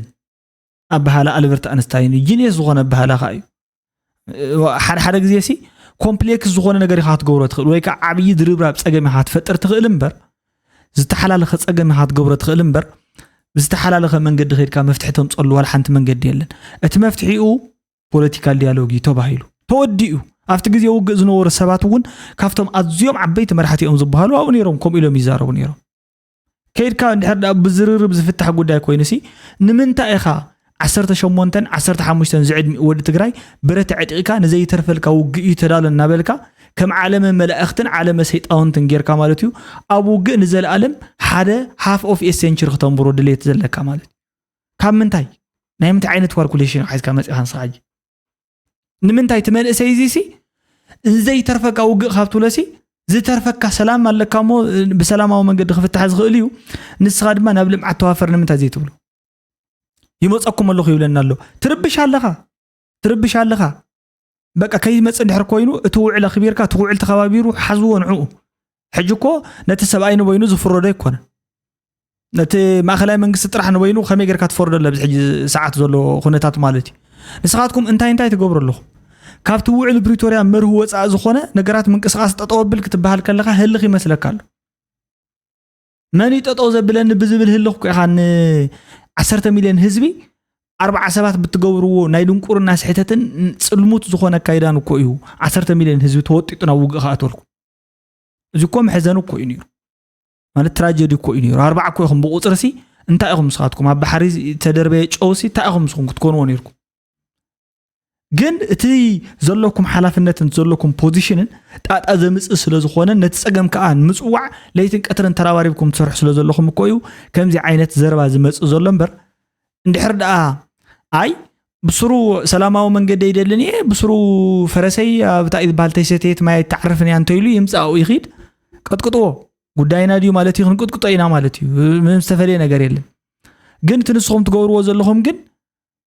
ምሕጻብ ኣቑሑት ኣይኮነን ዓዲኹም ተፍርሱ ዘለኹም ክትመሃሩ ኣለኩም ታሕቲ ክትኣምኑ ኣለኩም ትገብርዎ ዘለኹም ወይለ መስዋዕትነት ደው ኢልካ ትጽበዮ ክኾን የብሉን መስዋዕትነት እናኸድካ ኢኻ ትጽበዮ ዘለካ ናይ ግዴታ ዲ በቃ ክስዋዕ ዘለዎ መንእሰይ ማለት ናይ ግዴታ እዩ ግዴታ ማለት ድዩ ይነብሩ የለውን ካልኦት ዓለም ከመይ ገይሮም ከመይ ኢሎም ይነብሩ ኣለዉ ተይተሰውስ ንምንታይ ይነብሩ ኣለዉ እኮ እዩ ተሓሰብ 300 400 200 ዓመታት ውግእ ዘይብለን ዓድታት ውግእ ተገብረ ይኸይዳሉ ከመይ ገይሮም ንምንታይ ንስኻ ናፍቶም ናይ ሶርያ ናብ የመን ሊብያ ግዛዕ ዘለዉ ስኢሎም እንዳተዋግኡ ዜናኦምን ኣድቨርታይዝመንት ናይ ጻባሪኦም ካብ ቦቲኻ ተታኾስ መኪና እንዳርኣዩ ገለ ናይ ቴሌቪዥኖም ከም ፕሮግራሞም ናብ ዝተቀየረ ዓለማት ንምንታይ ሒዝካ እናትኸዳለኻ መስዋዕቲ ስኢልካ ጽቦየ ነገር ይኸውን ይብል ትተሓለፈ ሕጂ እኮ እዩ ነይሩ መስዋዕቲ ንዓባ ግደፍ ኣረ ብስሩ ሰብር ኣረ ግደፍ ተረጋጋዕ ንሱስ ከም ዘለዎ እሺ ትመስዋዕቲ ግድን ዲኻ ትስዋዕ ደለካ በቃ ግድን ዲ ንኽትነብርሲ ኣይካልን ዲ ንምንታይ ዲኻ ተወሊድካ ብስሩን ግድን ንኽትስዋዕ እዩ በቃ ትግራይሲ በ3 ዓመት ከተሰውእ ነዋ ግዴታ ማለት እዩ ተንካሎት ዓድታት ኣለዋ 300 ዓመት ውግእ ዘይተኻየደሉ ዓድኒ ዋናቱ በኤግዛምፕል ግበር ሓደ ግዜ ሕልፍ ኢልካ ምክንያቱ ካብ 1960ታት ጀሚሩ ኣረ ካብ ተቀዳማይ ወያነ ተጀሚርካ መይስ እንዳኸደ እዩ ዝኸድ ማለት እዩ እንዳሓር ክሳብ ሕጂ እኮ ውግእ ኣዘላ ተዓዲ በቃ ውግእ ማለት ውግእ ካልእ ስራሕ ዘይብሉ ውግእ ጥራሕ ሕጂኻ ካልእ መማረጽ ይህሉ ዶ ኢልካ ምሕሳብ ምክንያቱ ሃፍ ኦፍ ሴንቸሪ ልዕሊኡን ማለት እዩ ሓደ ክፍለ ዘመን ድሕዳ ብውግእ ወዲኻዮ እንደን ሕጂ ድማ እስኪ ሰላማዊ መማረጽታት ክህሉ ይኽእሉ እዮም ከም ዘይንፈልጦ እኮ ሃገር ከያ ዘላ መብዛሕቱ ወዲ ትግራይ እኮ ኣባሓጉኡ ወይ ኣባሓጉኡ ወይ ኣቡኡ ወይ ኣዲኡ ወይ ሓዉ ብመስዋዕቲ ዘይሰኣነ ሰብ ኣሎ ድዩ ኮይኑ ዝኾነ ካብ ፋሚሊስ ሓደ ሰብሲ ብዝኾነ ነገር ዘይሰኣነ ሰብ ኣሎ ድዩ ኮይኑ ንዑ ትነግሮ ዲኻ ዘላ ሓጂ ንመስዋዕቲ ኮፊልካ ክጽበ የብልካ ናረግደፍ ንስኻ ኣትሊስት ኣብ ሽበት በፂሕካ ኣለኻ ማለት እዩ ነቶም ጸሊም ጸጉሪ ዘሎ ምሕሳብ ጽቡቕ እዩ በቃ ያኽለካ በቃ ንስኻ ሕጂ ዋላ ተተሰዋእኻ ንዓለም ስልዕል ኢልካ ኣሎ ሓቂዶ በቃ ነት ካልእ ግደፎ መሓሩ ወለከ እዚ መስዋዕቲ ክስዋዕ ኣለዎ ይብለካሲ መስዋዕትነት ኣብ ሓንቲ ከፊልካ ይጽበዮን መስዋዕትነት እናሰራሕካ ኢኻ ትጽበዮ ዘለካ 7-8 ሚልዮን ህዝቢ ድዩ 10-20 ንዲሳ ከይዶም ወተባሂሉ ትመርሓ ከይስን ህዝቢ ትግራይ መርሓ መሊእዎ ኣጋጣሚ ኮይኑ ትግራይ ኮና መርሕነት ናይ ሃፍቲ ፀገም ይብላል እንዲያው ኤክስፐርት እኳ ምግባራት እንደግ ሰብ እዋ ትግራይ ንባንዳታትን ንፀረ መኸተን ዝኾነ ሲኦል ክትከውን ኣለዎ በቃ ትግራይ ንባንዳታት ሲኦል ክትከውን ኣለዎ ንልያው ሲኦል ክትከውን ኣለዎ ትግራይ بخالي بحالا لعلن حق زرقا قتلنا تقرأ تكون الله حجر أيوة انتايو تتحساسو أو إيو فريسو بعلي فريسو تزرب أنا يكون كنا فريسو تقرأي نبانداتات نسأل مخته زخون سبات انتاي كتكون الله سيول كتكون الله سيول in a sense سيول مالت حوي دلهامت يزولو بتزن نقرنا مصحف قدس تخوينو شيول ويكا سيول تخوينو هيل مالتيو برنينج يزولو مقصال يزولو سلازي تግራይ باندا زولو باندا مالت منيو باندا مالت اتحساسبو مسحو حتاوي اتحساسبا زي كيد سب مالتيو حاصيو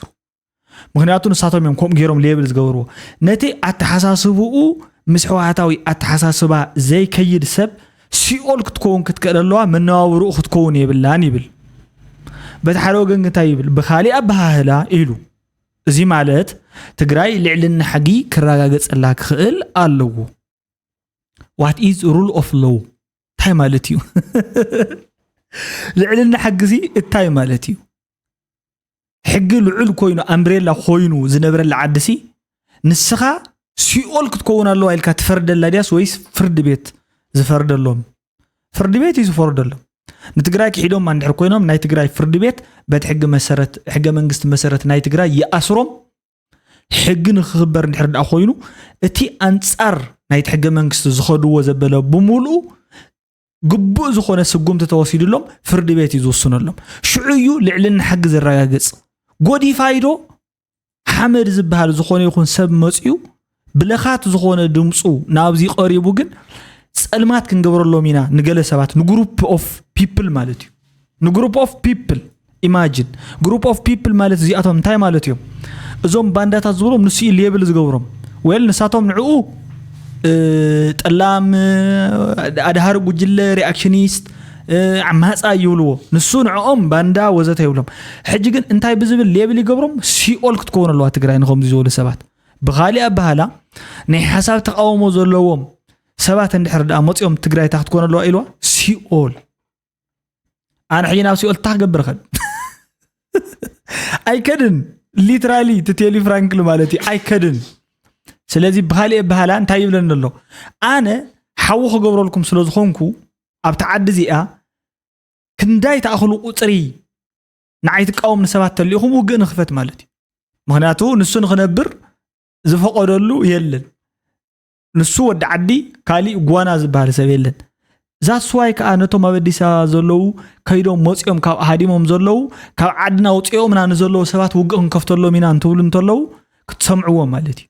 ازي منيو بروفوك زغبر زلو مالتي كلتيوم يم انبعلاتهم مالتي بوانانت ግን زمكم زي زولو عبدل حامت ናይ ፖለቲካ ዝነብሩ ሰባት ማለት እቶም ብርሃን ረአየ ህዝብ እዚ ብርሃን ረአየ ዝብል መጽሐፍ ቅዱስ ፍጹም ብርሃን ክሳብ ሕጂ ዘይረኸቡ ሰባት እዮም እዚኦም ክሕዘነሎም ይግባእ ነይሩ ግን ድማ ኣይፈልጡን ኢልካ ከይተሓዝነሎም ሱቕ ከይብሉ ፀጉዖም ሒዞም እውን ይዛረቡ እዮም ማለት ክዛረቡ ከለዉ ከዓ ይሕዝኑ ዘይኮኑስ የጉይኻ እዮም እምበሪ እዞም ከምዚ ዝበሉ ሰባት እዮም ነቶም ተቃውሞ መኸተ ንኣብነት نمختنا زقاوم وزروفة الورق جرز جير مونجرينو بزحلف أوان سمعهم منيهم دحر حجي مختنا مالت انتهى مالتي ودحو حسن زوصنا والسنة مالتي بخالي بحالها مخالي مخته يلن حجة فتتقرايز قبر زولا مخته نسو إني خالي مخته يلن مخته مالت جن كون زنوبرو تايو كل انتنا أو حسابنا يتهزبي ناشنال كونسنسس بزولو ملكعو ترى دادي إخات تقبرو نفسي ناي مدحان عدي ناي مدحان كاب استفارالي منقدتات ناي ملمع ناي ملوات أبتي تقرايز قبر زولو خلنتنا أو منقسقاسي تساتفو من إسيات بزلعالة تساتفو دك أنستيو تساتفو هايمانوتا تساتفو يقبعني بهالي ستيك هولدر مالتي ناي كل نقر غير كاسي نتعدي ناي مدحان مالتها مالتيو ريكفر كتكبر تقراي كافت زنورو توق مستن ناي لمعات منقد السقوما زلو أنخو سقوما مقبار مالتي نيرو ግን ንሳቶም መኸተ ዝብሎ ዘለው ውሳነ ጉባኤ ሕወሓት ምስ ወሰኖ ብድሕሪኡ ዘይጭበጥ ንጉስ ኣይክሰስ ሰማይ ኣይሕረስ ኢሉ ዝውስኖ ዘሎ ውሳነ ንዕኡ ምቋም ከም በዓል ልፍዓተይ ተስፋ ንዓዶም የተቃለሱ እንደም ባንዳታት ይኽብሎም ሕጂ ነዚኦም ኩሎም ማለት ኣኪቡ ጽባሕ ባንዳ እዩ በቃ ይዝብሎም ንኹሎም ማለት ጸሊም ባንዳ ኢሎም እንደም ሊትራሊ ጸሊም ባንዳን ጀነራል ታደሰ ወረደ ኢሎም ንጻድቃንስ ደሓን ታሪኹ ነይሩ ይቀደም ከምኦም ዝልኻ ካብ ቀደም ጀሚሩ ከምዚ ጠሊሙና ባ ከምዚ ዝበለ ተሓሳስባት ነይሩኩም ሙሳኹም መጽኡ ምቅላሱን ወዓሉኩ ዓብይ ክሬዲት ኮ ይኸዋው ዝግባእ ማለት ሲሪየስሊ ማለት ከምዚ ዓይነት ተሓሳስባ ሒስኩም እሲ ምቅላሱን ወዓል ሰብኣይ ዚስ ብክንድዚ ዝኣክል ትዕግስቲ ቶለሬት ገይሮም ሁም ነቲ ህዝቢ ኢሎም ምቅላሶም እሲ ኣነ ክሳብ ድሕሪ ሕጂ ዘሎ ማለት እዩ ሓንቲ መዓልቲ ብረት ሒዙ ዝተዋግአ ሰብ ኢድነሲ ኣለኹ ማለት እዩ ክብረት ይሃብኩም ኣመሎም ኣይፍለጥ ነይሩ ጥያት ይመስለና ነይሩ ንስኻትኩም ግን ምስኣቶም ተቃሊስኩም ንዋዕሉ ዋላ እንዳጽረፉኩም እቲ ሞያዊ ግቡእኹም ንዓደይ ንህዝብ ይልኩም ኣስተዋጽኦ ገይርኩም ዋላ ሓንቲ መዓልቲ ትኹን ማለት እዩ ዋላ ሓደ ሰብ ዋላ ሓንቲ ኣድጊ ዋላ ሓደ ብዕራይ ካብ ሞት እንድሕር ዳድሒንኩም ኮይንኩም ንስኹም ይኹም ክብሪ ዝግባኣኩም ሞር ምክንያቱ ይሪኦም ኣለኹ ሕጂ ግሉጽን ቅሉዕን እናኾነ ይኸለለ ይተካይዳ ማለት እዩ مزياتهم كان كان مقلاس يخبدي انويس تግራይ ዋና ሪኳየርመንት ትግራይስ ይከዳል አይከዳም አርሶ አደሩ ጋር ሲል ደብረጽዮን አይከዳንም ነው የሚለው ገጠር ብትሄዱ ምናምን ደብረጽዮን ከክደትና አለ እሱ ብቻ ላይ አይከዳም የሚችለው እስከ መጨረሻ እያሉ በተለይ ነባሮቹ እና መንጀሮና ምናምን ጨርሶ ጨምረው እነሱ ነው እንትን የሚያደርገው የመጨረሻ ትረስት የሚያደርገው ማለት እንደው ደብረጽዮን የማይ ይከዳናን ዝብልዎ ቶም afት ገጠር ኬድካሲ ንዑዮም ዘኣምኑ ንሲ ዘይ ኸድዓና እንበርቶም ካልኦት ይኸድዕዮም ይዝብል ምክንያቱ ንሳቶም ከም ዝኸድዓና ይፈልጡንኩ 5 ሚሊዮን ሞይቱ 1 ሚሊዮን ተሰውዩ ኣይፍለጥን ይቁፅሪ ገና ኢሉ ከም ዝኸድዑም ንሳቶም ኣይፈልጡን ተሳኸም እንታይ ይፈልጡ ትንስኹም ትነግርዎም ስርናይ ክትዎም ከለኹም ድድሕሪ ተስዑሎም ቃልዮም ዘኣምኑ ካሊ ግደፎ ታኻ ትሕሱ ማለት ኩላህና ተኣኪብና እንዲና ነርና ኣይ ብናይ ውድብ ኣኼባ ንዓቢና ንሕና ማለት ኣይሲ زين فولت أخيبا يلن العلوات سلطانات زغورو أخيبا من الوقت قام كوميتي جلد وصلوا السنة تذكرين تنايت حتى وايزول لنا كادر أخيبا نحنا بقول عندنا يكون كساح حجب زلنا له كساح حجنا تمهرنا بزنورنا له خناتات مالتيو أبتنا زغون يكون أخيبا نايت أرمسنا قاعدين نبلوه أبناي من العال هزو بلوه أب استفر عليه بوتاسي تواسي له خي أنا مالتي زي تواسا أقول لك أنا كساح حج كون لا تأكلنا أنا بس إن تأخيبا ينسمع عندنا للرأوز بهالمالتي ፅናሕ ዝበሃል ሓሳብ ኩሉ እፍቲ ውሽጢ ፅናሕ ማ ንስኻ ፅናሕ ብሱር ገለ ካብኡ ብድሕሪኡ እቶም ኢንፎርሜሽን ዘይኮነስ ኢንፎርሜሽን ናበሉ ሓበሬታ ሒዞም ካባኻትኩም ተቐቢሎም መፅኦም ማለት እዩ ፎቶ ጉቢ ኮፒ ፔስት ግዛዕምዛዓ ገለ እንታይ ዝበሃል ዝብሉ እዚኣቶም ምርሑ ተባሂሎም ኣኼባ ዝወረደሎም ዚስ ቨርቲካል ዲስትሪቢዩሽን ኦፍ ፓወር ይኩ ተባሂሉ ደኮነን እዮም እዚኣቶም ደኮነን እዮም ሕጂ ነቲ ህዝቢ ምስራፅ ተባሂሎም ዝፍኑ ንባዕላቶም ዘይቃለሱ ወዲ ከለ ከቃለሰለዋ ክልተ ወድኺ ናብ ዲ ጠፊኡ ገለገለ ኢሎም ዝምዝግቡ ማለት እዩ ክልተ ነጥቢ ኣብ ማእኸል ናገበሩ እናፀሓፉ ማለት ሳብ ሕጂ ብኸምኡ ዘለዉ ማለት እዩ ኮምፒውተር ገለ ክሪኡ ከለዉ እዚኣ ናይ ስለላ መሳርሒት እያ ገለ ዝብልና ንወርክ المانيهم محجزي كالي متصوات قدوفو مالتي كنت اعتقد كان صحاها خا جميرو مالتي صفجلت بل صفجلت تلكا بايزوي مالتي صباح يتحفر دحر صباح يتحفر صريو اساسا ما تاغرو يمتوش بتلي نسو ነው የሚያምኑ ከእምነት ጋር መያያዝ ሁሉም የኔ ነው የሚላቸው ሰው ላፍያሉ ሲሄዱ ጌታቸው ተመልከቱ ጸጋን ተመልከቱ ሌሎቹ ሄዱ ኣብ ኬንዳ ከቢድ ስቃይ ዘሎ ተመዛባላይና ናብ ቦትኡ ንኽምለስ ዝብል ዓብይ ሕቶ ህዝቢ ትግራይ እዩ ምስ ተኣሳሲሩ ድማ ከምቲ ዝፍለጥ ግዛእታዊ ሓድነት ትግራይ ናብቲ 2013 ዓመተ ምህረት ዝነበሮ ናብኡ ክምለስ እውን ህዝቢ ትግራይ ዘልዕሉ ነጥቢ እሞ ኣብዚ ጉዳይ ህዝብን ሰራዊትን ከመይ ተዋዲዱ ክሰርሕ ኣለዎ ትብል ሰምዑም ነርካ ተቀትሪ ናይ ህዝቢ ትግራይ ድሌት ዘማልእ ምክሬት እንተ ተመሊሱ ስተሞትና ንሙት ደይሎም ሕዝውን ጎሪ ይዝብለና ዘሎ ሱርሑ ይዝብለና ዘሎ ህዝብና ሕልም አይኮነን እዚ ታንጂብል ጽባሕ ነካናውኖ ክነካናውን ተለና ነስራሕ እዚው ንሞተሉ ስለምንታይ ስለ ቦርደርካ ስለ ተዓድኻ እያ ስለ ህዝብኻ እያ ንሕና ዓዲ ክትህልወና ጥራሕናውን ንምነ ህዝቢ ትግራይስ ዓዲ ክትህልዎ ኤሎም ፈሪሞም እዮም زي صبوت حسابي كسام موتون كنبصحلا نخيلينا تبل ጉዳይ እዚኣ ዘላ ማለት እዚኣ ማለት ዓዲ ምእንታን ክትህሉ ዓዲ ንክትህሉ ወልና እዚኣ ይዝብለና ዘሎ ተህዝቢ እዚኣ መልሱልና ይብለና ኣሎ ይብሉ ኣለዉ ህዝቢ ተቃለሱ ይብል ኢሉ ጽሒፉ ዘሎ ፍቲ ጽሑፍ ማለት እዩ ንቃለስ ዋላ ንቃልሲ ንቃለስ ዋላ ኢሉ እዩ ተህዝቢ ንተቃልሲ ጸገም መብልናን ክነካይዱ ኢና ኢሉ እዩ ተህዝቢ ዝብል ውሳነ ሆነ ኣሎ እዚ ማለት እንደይ መጽናዕት ተዝግበር ነይሩ ቃልስ ክንቃለሲና ዝብል ከነየና ይዛክል ናይት ማሕበረሰብ ክፋል ክኸውን ይኽእል ኣይፈልጥን እዚ ምናልባት ኣብ ውሽጡ ንኻሊ ዕላማ ዝተደለየ ተህዝብሲ ተቃለሱ ኢልና እዩ እሞ ሓደራ ተዋሂቡና እዩ ዝብል ዕላማ ኣበጊስካ ነቲ መንእሰይ ከምዚ ዓይነት ኣተሓሳስባ ስሪፅ ካሉ ውግእ ናይ ምኽፋት تندنس ويك أدليت بهجن تزي كوينو تهزبي نواجع أدليت على زبل أنا زي حصوت يا دوي لك سمع خلقه ولا كاب زخون يكون أكل وك سمع خلقه خمس عين الزربة وج بتعم خمس سألين بتعمي عشيش مالت تايم ما يخلقكم مالت نزوج زبال نجارسي عقيلوه بتعمس ألي هو بتعمي دخيمو خمس الله يعني زفلت بفلايك أبي إيكونومي أزيق قد أوهم مخانو سلزة أمن نايم سرح أدليت يزلو حجي زكا زحلف حمشت عمت ملوء مالتيو حزب تግራይ بفلاي من اسي تግራይ حقنا مزراب انت زكا حسومو حمشت عمت زي كم ገለ ገይረ ሰሪሕ ዝኾነ ለውጥ ኣብ ኢኮኖሚ ኣብ ስነ ቁጠባ ኣብ ስድራይ ኣብ ምሕብሓብ ወዘተ